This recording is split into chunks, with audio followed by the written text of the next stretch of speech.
Paring Bong Bisaya, why do we need to change oil? Alam mo, Derek, ang langis, yun ang buhay ng makina natin. Kailangan talaga magpalitan ng langis. Ano?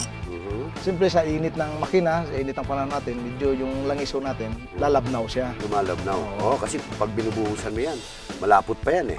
Kunyari, nag 7,000 kilometers ka na, hindi ka nag-change oil. Ano mangyayari niyan? Unang-una, ano mangyayari sa langis? Yung langis natin, lilipis siya.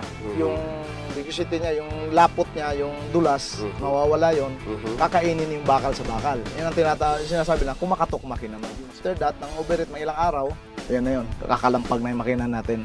Dahil hindi tayo nagpapalit ng langis. Sa akin kasi nagpapalit ako ng langis direct every 3,000 kilometers. Actually talaga ang standard natin is 5,000. Pero sa atin kasi sa init ng panahon natin, saka traffic, 3,000 mas maganda na para maayos ang takbo ng makina natin. Before changing oil, nasisilip naman yan. Di ba? May parang may window yung mga madalas Oo, yung sa window naman kita natin kung kulang na ang langis natin. Or iba na kulay. Iba na kulay. Kasi nagsisimula yan, iba yung kulay ng pula siya. Depende sa brand ng langis. May kanya-kanyang kulay sila. Kaya magpalit tayo ng langis, magpalit tayo ng filter. Hindi yung palit natin ng langis, tapos di tayo nagpapalit ng oil filter. Oil filter, So, ang tema niyan, pag natanggal na natin, may na-replace na natin ng bagong filter, na-drain na natin lahat ng oil from the engine, pa-plug na natin yan.